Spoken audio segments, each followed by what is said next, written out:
Hi all, welcome to Chaitanya Sravanthi channel కుసుమకుమార్జీ at కుస్మా 997. కొత్త పనులు మొదలుపెట్టే ముందు మంచి నక్షత్రాలు వారాలు చూడటం మన సంప్రదాయంలో ఒక భాగం.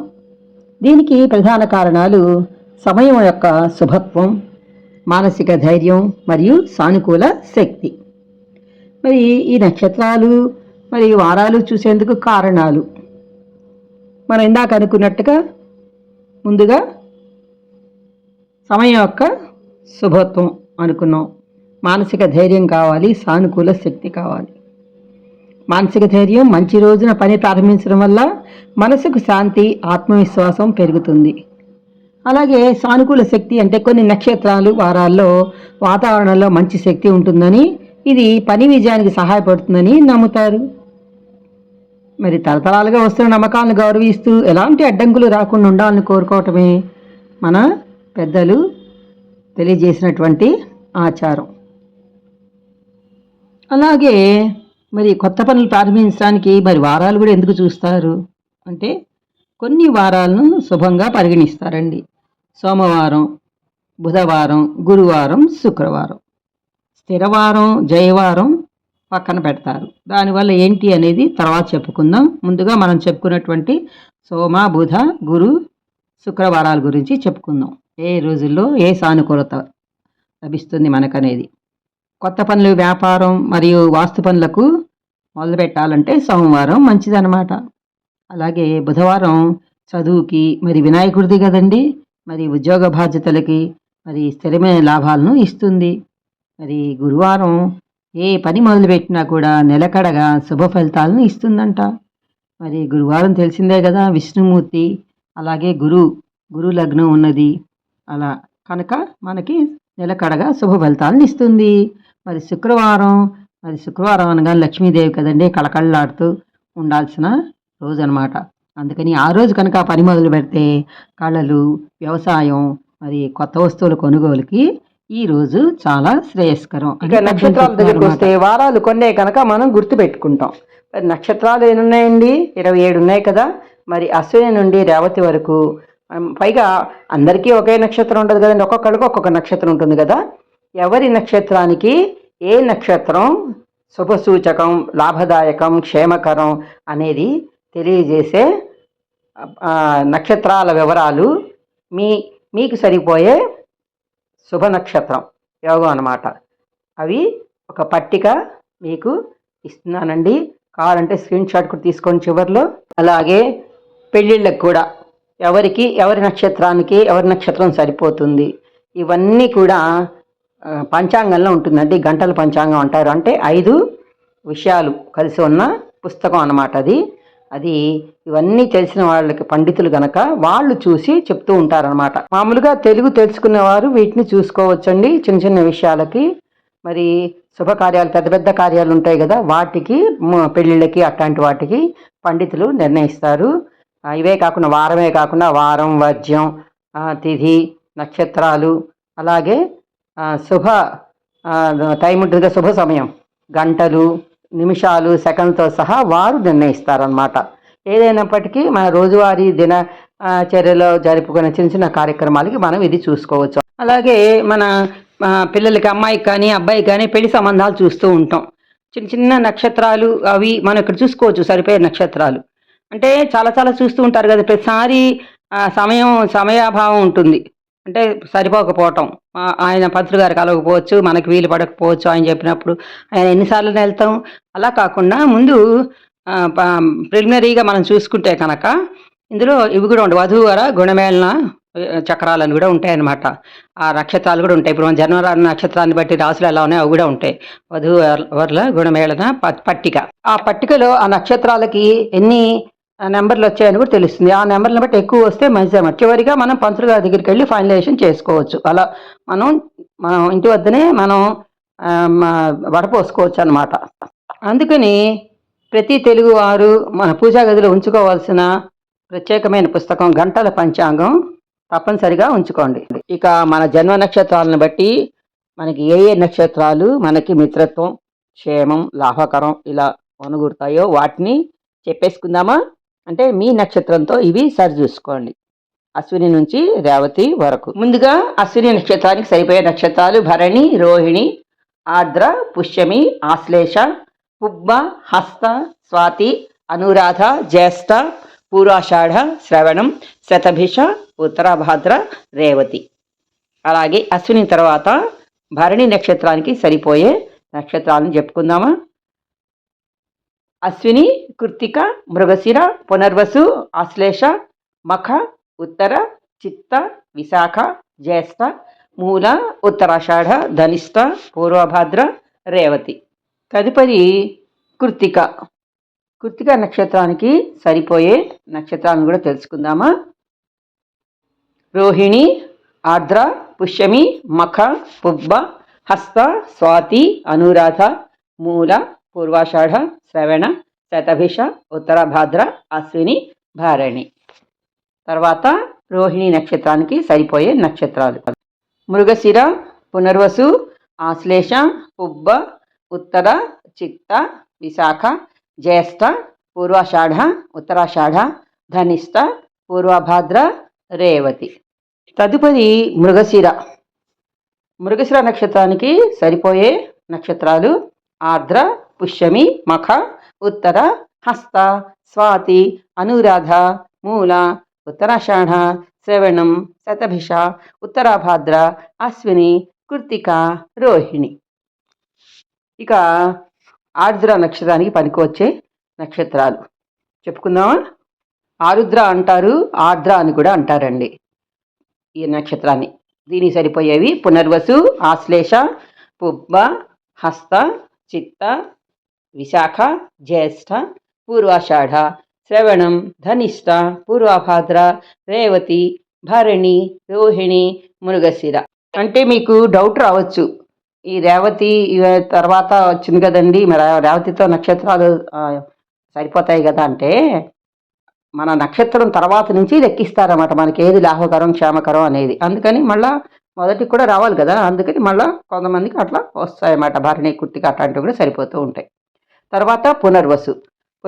పునర్వసు నక్షత్రానికి పుష్యమి, మఖ, ఉత్తర, చిత్త, స్వాతి, అనురాధ, మూల, ఉత్తరాషాఢ, ధనిష్ట, శతభిషం, ఉత్తరాభాద్ర, అశ్విని, కృత్తిక, మృగశిర, ఆర్ద్ర.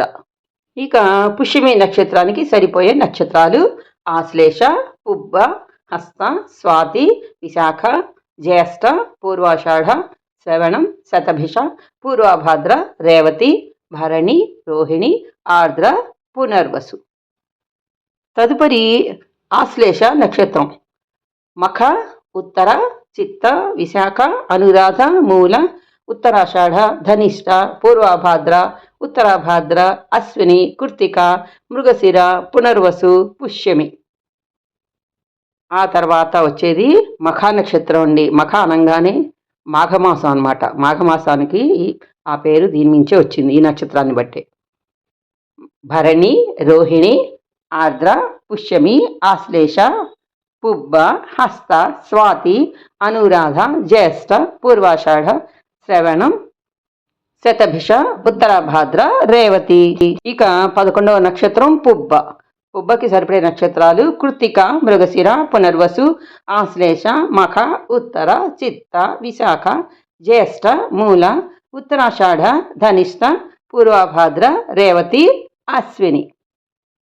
ఆ తర్వాత 12వ నక్షత్రము, దానికి సరిపడే నక్షత్రాలు ఉత్తర నక్షత్రం అన్నమాట. రోహిణి, ఆర్ద్ర, పుష్యమి, మఖ, పుబ్బ, హస్త, స్వాతి, అనురాధ, మూల, పూర్వాషాఢ, శ్రవణం, శతభిష, ఉత్తరాభాద్ర, అశ్విని, భరణి. ఇక హస్త నక్షత్రానికి వస్తే మృగశిర, పునర్వసు, ఆశ్లేష, పుబ్బ, ఉత్తర, చిత్త, విశాఖ, జ్యేష్ఠ, పూర్వాషాఢ, ఉత్తరాషాఢ, ధనిష్ట, పూర్వభాద్ర, రేవతి, భరణి, కృత్తిక. ఆ తర్వాత నక్షత్రం చిత్తా నక్షత్రం అండి. అంటే చైత్ర మాసం పేరుంది కదా మన మాసాల్లో, అదనమాట. ఆ నక్షత్రాన్ని బట్టే ఆ మాసం పేరు వచ్చింది. దీనికి సరిపోయే నక్షత్రాలు ఆర్ద్ర, పుష్యమి, మఖ, ఉత్తర, హస్త, స్వాతి, అనురాధ, మూల, ఉత్తరాషాఢ, శ్రవణం, శతభిష, ఉత్తరాభాద్ర, అశ్విని, కృత్తిక, రోహిణి. తదుపరి స్వాతి నక్షత్రం. దీనికి సరిపోయే నక్షత్రాలు పునర్వసు, ఆశ్లేష, పుబ్బ, హస్త, చిత్త, విశాఖ, జ్యేష్ఠ, పూర్వాషాఢ, శ్రవణం, ధనిష్ట, పూర్వభాద్ర, రేవతి, భరణి, రోహిణి, మృగశిర. తర్వాత స్వాతి తర్వాత విశాఖ. వైశాఖ మాసం దీని నుంచి వచ్చిన ఈ నక్షత్రాల నుంచే. దీనికి సరిపోయే నక్షత్రాలు పుష్యమి, మఖ, ఉత్తర, చిత్త, స్వాతి, అనురాధ, మూల, ఉత్తరాషాఢ, ధనిష్ట, శతభిషం, ఉత్తరాభాద్ర, అశ్విని, కృత్తిక, మృగశిర, ఆర్ద్ర. ఇక అనురాధ నక్షత్రానికి వస్తే 17వ నక్షత్రం అండి. దీనికి సరిపోయే నక్షత్రాలు ఆశ్లేష, పుబ్బ, హస్త, స్వాతి, విశాఖ, జ్యేష్ఠ, పూర్వాషాఢ, శ్రవణం, శతభిష, పూర్వభాద్ర, రేవతి, భరణి, రోహిణి, ఆర్ద్ర, పునర్వసు. ఇక జ్యేష్ఠ మాసం అంటే జ్యేష్ఠ నక్షత్రాన్ని బట్టి వచ్చిందన్నమాట జ్యేష్ఠ మాసం. సో జ్యేష్ఠ నక్షత్రానికి సరిపోయే నక్షత్రాలు మఖ, ఉత్తర, చిత్త, విశాఖ, అనురాధ, మూల, ఉత్తరాషాఢ, ధనిష్ట, పూర్వభాద్ర, ఉత్తరాభాద్ర, అశ్విని, కృత్తిక, మృగశిర, పునర్వసు. ఆ తర్వాత మూల నక్షత్రం భరణి, రోహిణి, ఆర్ద్ర, పునర్వసు, ఆశ్లేష, పుబ్బ, హస్త, స్వాతి, అనురాధ, జ్యేష్ఠ, పూర్వాషాఢ, శ్రవణం, శతభిష, ఉత్తరాభాద్ర, రేవతి. తర్వాత పూర్వాషాఢ నక్షత్రానికి కృత్తిక, మృగశిర, పునర్వసు, ఆశ్లేష, మఖ, ఉత్తర, చిత్త, విశాఖ, జ్యేష్ఠ, మూల, ఉత్తరాషాఢ, ధనిష్ట, పూర్వభాద్ర, రేవతి, అశ్విని. ఆ తర్వాత ఉత్తరాషాఢకి సరిపోయే నక్షత్రాలు రోహిణి, ఆర్ద్ర, పుష్యమి, మఖ, పుబ్బ, హస్త, స్వాతి, అనురాధ, మూల, పూర్వాషాఢ, శ్రవణం, శతభిష, ఉత్తరాభాద్ర, అశ్విని, భరణి. ఇక 22వ నక్షత్రానికి శ్రవణ నక్షత్రం అండి. శ్రావణ మాసం అంటుంటాం కదా, ఈ నక్షత్రం నుంచి వచ్చింది. మంచి మాసం అనుకుంటాం కదా. దీనికి సరిపోయే నక్షత్రాలు మృగశిర, పునర్వసు, ఆశ్లేష, పుబ్బ, ఉత్తర, చిత్త, విశాఖ, జ్యేష్ఠ, పూర్వాషాఢ, ఉత్తరాషాఢ, ధనిష్ట, పూర్వభాద్ర, రేవతి, భరణి, కృత్తిక. తదుపరి ధనిష్ట నక్షత్రానికి సరిపోయే నక్షత్రాలు ఆర్ద్ర, పుష్యమి, మఖ, ఉత్తర, హస్త, స్వాతి, అనురాధ, మూల, ఉత్తరాషాఢ, శ్రవణం, శతభిష, ఉత్తరాభాద్ర, అశ్విని, కృత్తిక, రోహిణి. తదుపరి శతభిష నక్షత్రానికి సరిపడే నక్షత్రాలు పునర్వసు, ఆశ్లేష, పుబ్బ, హస్త, చిత్త, విశాఖ, జ్యేష్ఠ, పూర్వాషాఢ, శ్రవణం, ధనిష్ట, పూర్వభాద్ర, రేవతి, భరణి, రోహిణి, మృగశిర. తర్వాత పూర్వభాద్ర పునర్వసు, ఆశ్లేష, పుబ్బ, హస్త, చిత్త, విశాఖ, జ్యేష్ఠ, పూర్వాషాఢ, శ్రవణం, ధనిష్ట, పూర్వభాద్ర, రేవతి, భరణి, రోహిణి, మృగశిర. ఆ తర్వాత ఉత్తరాభాద్ర నక్షత్రానికి వెళ్దాం. ఏ నక్షత్రాలు సరిపోతాయంటే ఆశ్లేష, పుబ్బ, హస్త, స్వాతి, విశాఖ, జ్యేష్ఠ, పూర్వాషాఢ, శ్రవణం, పూర్వభాద్ర, రేవతి, భరణి, రోహిణి, ఆర్ద్ర, పునర్వసు. తర్వాత అన్నిటికన్నా చిట్ట చివరిదండి ఈ నక్షత్రం రేవతి నక్షత్రం. రేవతి నక్షత్రానికి సరిపడే నక్షత్రాలు మఖ, ఉత్తర, చిత్త, విశాఖ, అనురాధ, మూల, ఉత్తరాషాఢ, ధనిష్ట, పూర్వభాద్ర, ఉత్తరాభాద్ర, అశ్విని, కృత్తిక, మృగశిర, పునర్వసు, పుష్యమి. చూసారా, ఇవండి నక్షత్రాలు. ఆ నక్షత్రాలకు సరిపడేటువంటి లాభాన్ని కూర్చేటువంటి నక్షత్రాలు. తెలుగు అనేది మన మాతృభాష అండి. అమ్మ అనే పదం ఎట్లాగైతే మన హృదయాంతరాల నుంచి వస్తూ ఉంటుందో అలాంటి భాష ఇది. చక్కగా ఆనందిస్తూ ఉండొచ్చు మనం. తెలుగు భాష మన సంస్కృతికి మూలం. తేనెలాంటి మాధుర్యం గల ప్రాచీన భాష మంది. మరి అధికారిక భాష కోట్లాది మంది ప్రజల చేత మాట్లాడబడుతోంది. పూర్వం రోజుల్లోనే దీన్ని పాశ్చాత్యులు ఇటాలియన్ ఆఫ్ ది ఈస్ట్ అని చెప్పారన్నమాట. పైగా అచ్చులతో అంతమయ్యే పద సౌందర్యం కలిగి ఉంది సౌందర్య రాశి. మన తెలుగు రాజుల్లో ప్రసిద్ధ రాజైనటువంటి శ్రీకృష్ణదేవరాయలు గారు కూడా దేశ భాషలందు తెలుగు లెస్స అని కీర్తిస్తూ తను కూడా రచనలు చేపట్టారు. మరి మనం కూడా తెలుగు బాగా నేర్చుకున్నారనుకోండి, పిల్లలు పెద్దవాళ్ళైనా కాదు వాళ్ళ మనసులోని భావాన్ని కూడా రచనారూపకంగా కూడా పెడుతూ ఉంటారు. మన పురాణాలు మంచి మంచి విషయాలు ఇవన్నీ కూడా తెలుసుకోగలుగుతారు. సంస్కృతం నేర్చుకుంటే తెలుగు కూడా వచ్చేస్తుందండి. కాకపోతే ఈ లిపిలోనే ఉండాలి, హిందీ లిపిలో కాకుండా సంస్కృతం తెలుగులో లిపి ఉంటే వాళ్ళు ఈ తెలుగుని చదవచ్చు, అర్థం చేసుకోవచ్చు, తమ భావాలను కూడా వ్యక్తీకరించుకోవచ్చు. మన భారతదేశంలో ఈ తెలుగు భాషని అత్యధికంగా మాట్లాడే వాళ్ళ స్థానాన్ని మన ఇండియాలో 4వ స్థానంలో చేర్చారండి. తెలుగు 4వ స్థానం అన్నమాట. ఈ మన తెలుగు భాషకి మన భారతదేశ ప్రభుత్వం రాజహోదానిచ్చింది.